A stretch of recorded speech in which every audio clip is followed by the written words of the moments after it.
they consider that positive. But according to some of the requirements by the government, you have actually to do mean plus 1 standard deviation and 2 standard deviation. They believe if it falls above the 2 standard deviation, that's real positive. But I think this is too extreme.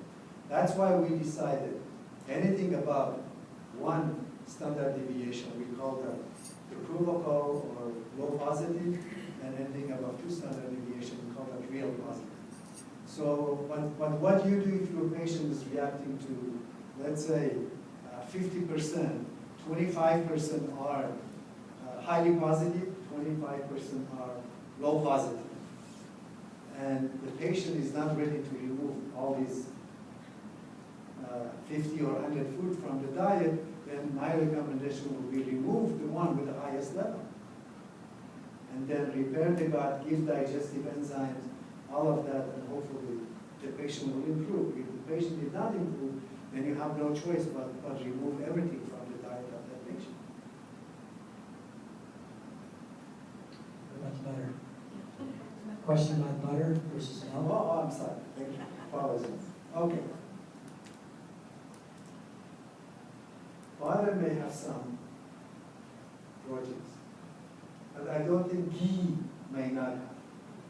Because the processing of ghee, you get rid of all the proteins during processing and everything. So butter may have small amount of casein and other dairy proteins. So if you were positive in your dairy categories in array 4, which tests a variety of dairy products, and you consumed butter and you retested on your array 4 and your dairy was negative, would you say that you had no positivity on dairy while you consume butter? Yes.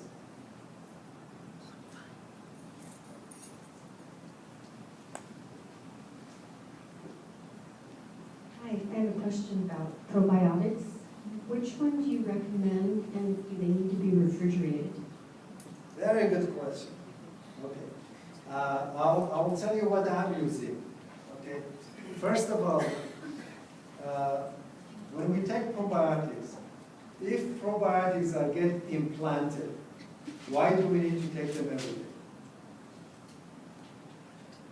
So the answer is probably when we take probiotics, actually they get destroyed by the digestive enzyme. They release beneficial factors, remember in the butyrate and all of that? And then that regulates the Cyrex cells, and then it's good for digestive tract, it's good for the barriers and all of that. That's why we have to take it every day. And secondly, I take 2 to 3 different brands and switch. One week I take this, one day I take that, one day I take that. So I don't have any specific brand to recommend, but because Natron owner is my friend, maybe I'm biased about this, but I have visited the manufacturing in Thousand Oaks, which is not far from Los Angeles, one of the best facilities on earth for making probiotics, which originally her grandmother, I think, brought it from somewhere in Europe. And they cell culture it all the time. And what one was that? I'm sorry? Nature. Natron. Natron is the name of the company. And Natasha is having all the time, she's talking everywhere about it. Natasha Trainer. Refrigeration required for most companies, but some of them they say it's not required. I don't understand that part. I will take the one which they require refrigerated. How many billion? I take 2. Oh, the billion? No, I'm taking the one which contains from 10 to 30 billion. But that doesn't mean you have to do it.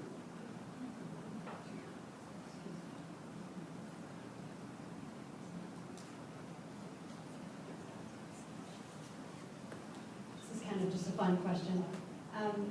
In the future, do you see a type of home food test where you can take a drop of solution of the patient's representative of the patient's potential immune response and adding it to the food that they're going to eat and seeing if there's a reaction or not. Just taking one drop of blood? A solution that represents the patient's immune response potential. So what they would possibly react to see if it reacts to a food they're about to eat. It would be a solution that you would have to invent. Some solution that represents new ideas. Something for you to do. Here, example. There are some laboratories, if you go even on the internet, they market that you at home, they will send you a kit. You just stick, okay? And you collect drop of blood, put it on a filter paper, send it to them, and they will do testing for you. My question is that a reliable test? My answer to that is, in the articles I discussed that. I said, even with collection of the blood, one tube of blood, still we have problem in the laboratories. That's why I reinvented this whole thing after 25 years. And you want to do that with one drop of blood? No, it would be something that you would make up. You would be able to, with future technology, be able to make up The future technology, absolutely possible. Absolutely possible. I cannot say, I'm very optimistic. Definitely possible. Right now, for example, they do it with genetic testing. There's a lady somewhere in Arizona, somewhere that she came up with these tests, and you take one drop of blood, and they do all kind of chemistries and everything. And they think it's a reliable test, but I don't know. Everything is possible, yes.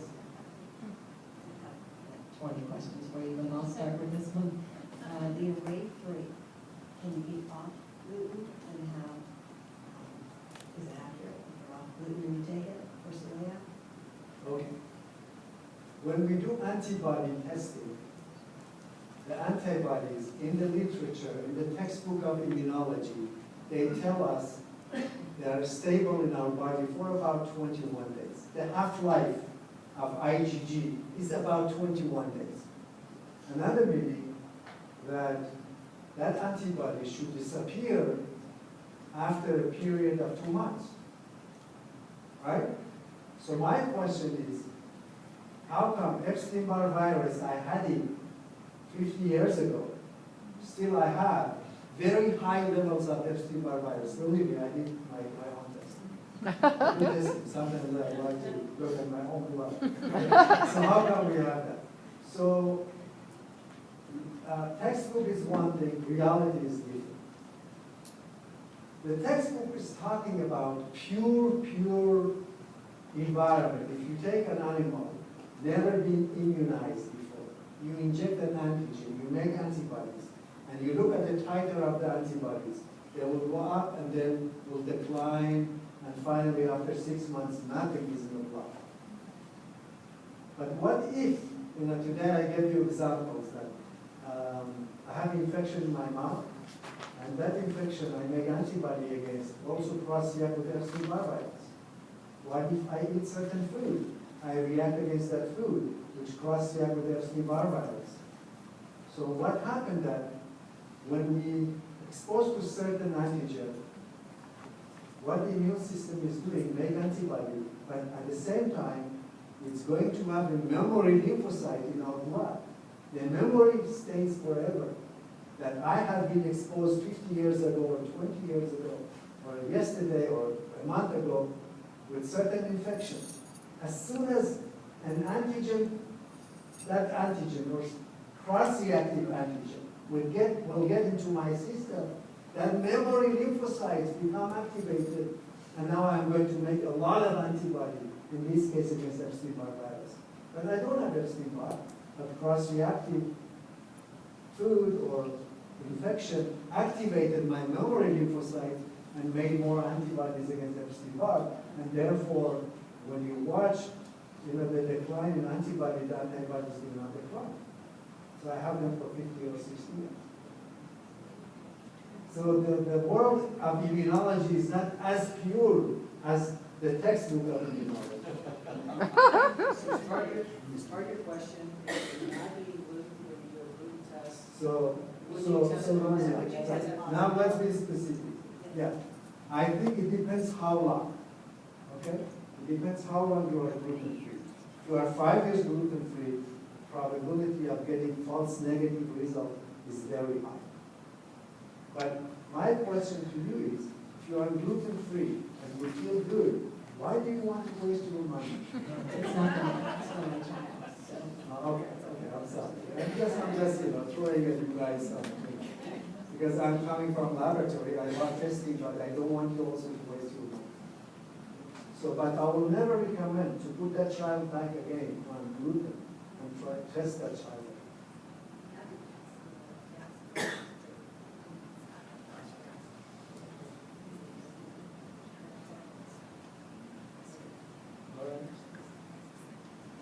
Jerry.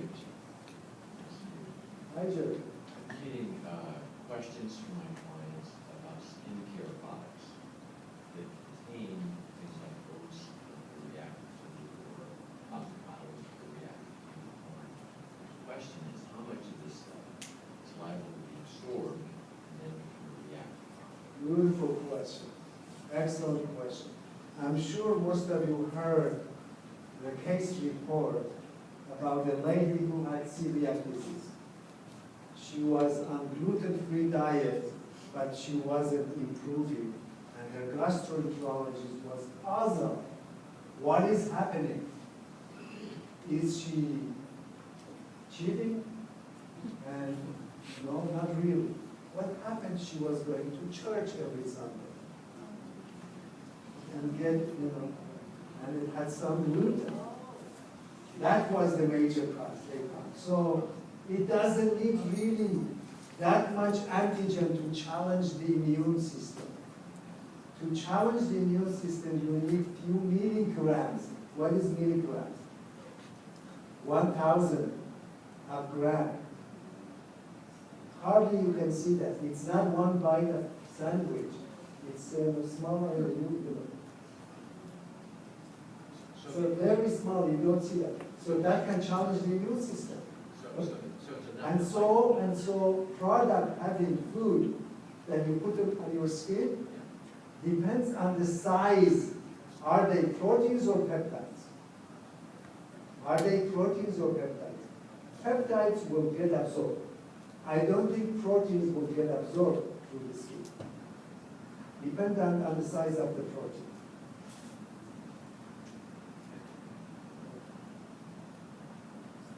But don't take a chance. Don't take a chance. If they have them, don't recommend them. Okay, we have just a few more minutes. Any other questions? This is kind of a golden moment. Who has a question?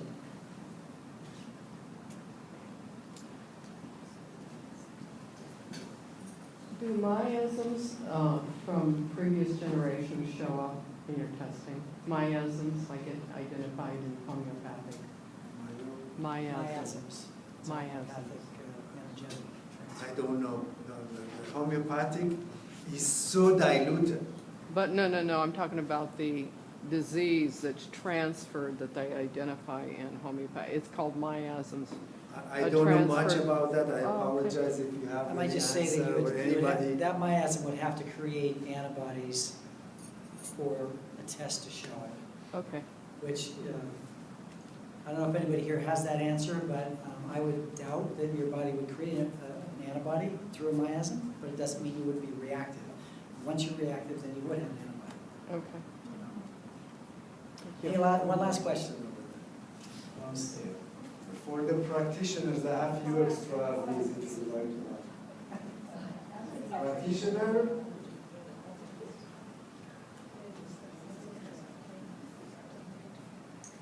Because you asked a very good question, or your friend asked. Okay, the last one. Hi. But for those who would like to have more, I will send a box of 70 of them to you and give them to your patients. And by the way, I paid money for that. It's my present to you guys. I wanted to read and spread the information. Nice. Thank you very much. My pleasure. Thank you very much.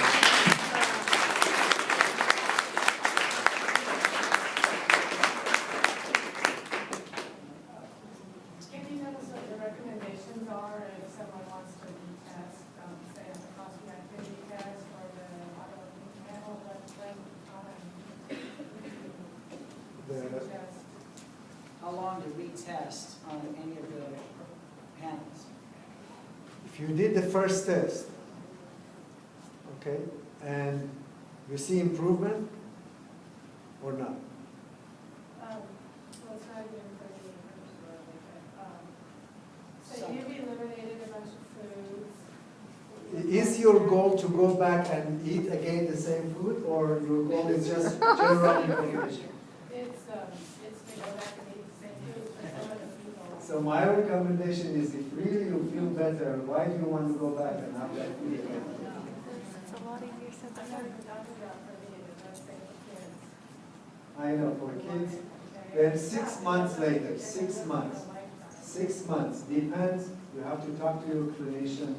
If really the gut repaired and you get digestive enzymes and all of that I discussed today, and you see improvement, you may consider